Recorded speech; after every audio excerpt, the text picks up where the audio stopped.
warahmatullahi wabarakatuh. Shalom. Selamat malam. Saya Ustadz Ismail Afro, tokoh Muslim Papua. Saya berasal dari Papua Pegunungan.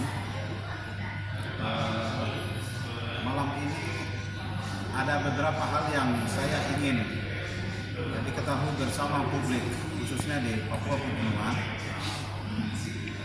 Selaku tokoh dan intelektual berasal dari Papua Pegunungan dan juga selaku tokoh Muslim, saya ingin menyoroti lebih pada bagaimana evaluasi agar kinerja kerja PJ Gubernur Papua Pegunungan ini tidak efektif sejak beliau Pak Nicholas Kodomo dilantik oleh Presiden sampai dengan hari ini. Ada 12 poin yang saya catat yang itu menjadi alasan yang sangat untuk beliau tidak lagi diperpanjang SK sebagai PJ Gubernur. Saya meminta kepada Wakil Menteri Dalam Negeri Pak John Wetipo sebagai putra daerah asli dari Papua Pegunungan, Kabupaten Jayawijaya, untuk tidak lagi memperpanjang dan mengevaluasi sekaligus. Terlalu banyak sekali poin-poin yang saya lihat dan ada 12 poin yang ini sangat fatal.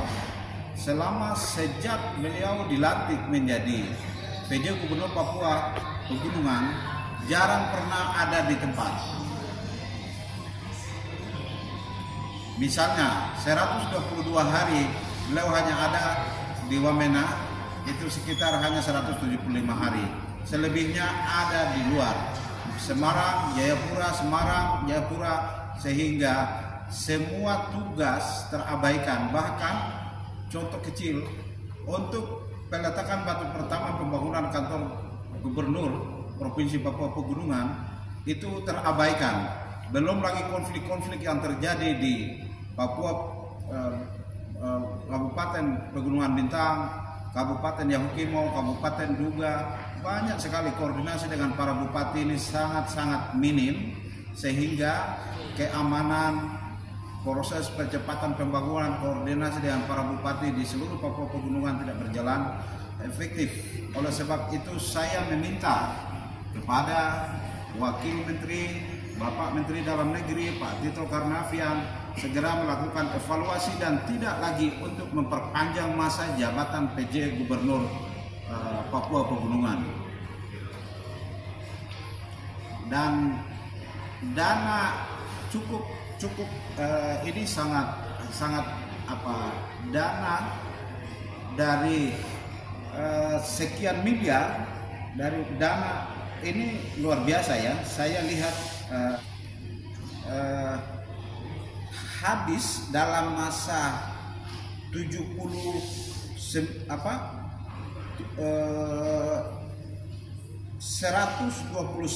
miliar per tanggal 2 Oktober 2023 yang sudah keluar telah dibelanjakan sebesar 79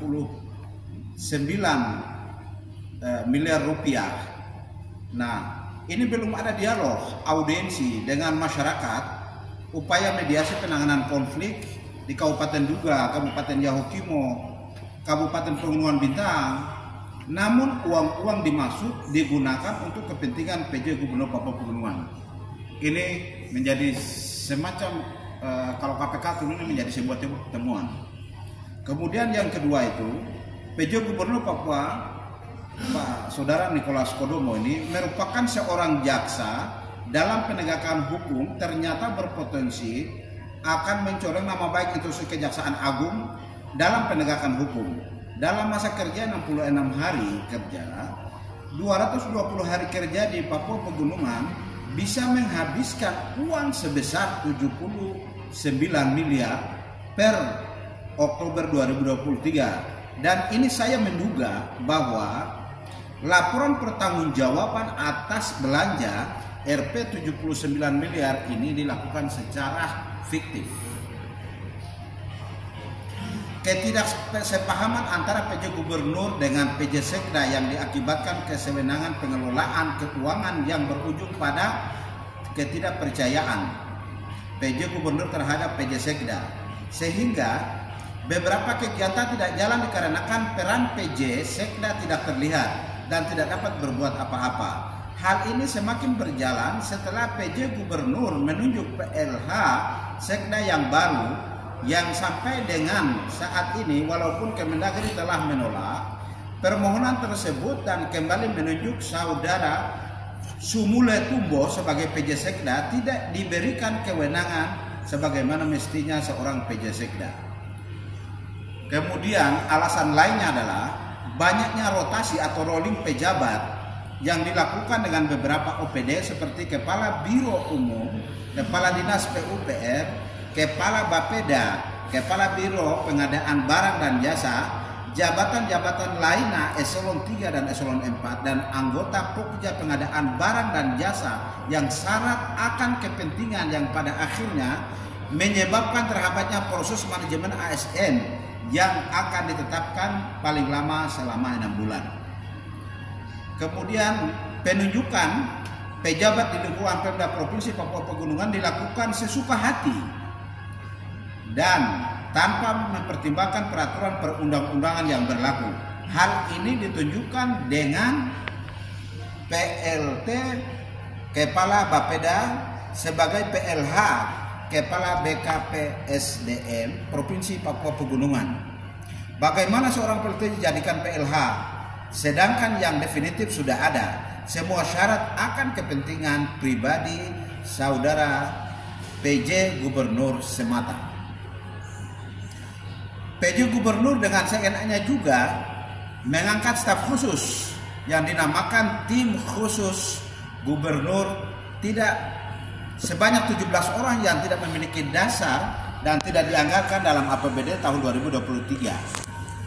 Kemudian hal lain, komunikasi yang tidak harmonis antara PJ Gubernur Provinsi dengan para bupati, PJ Bupati 8 kabupaten.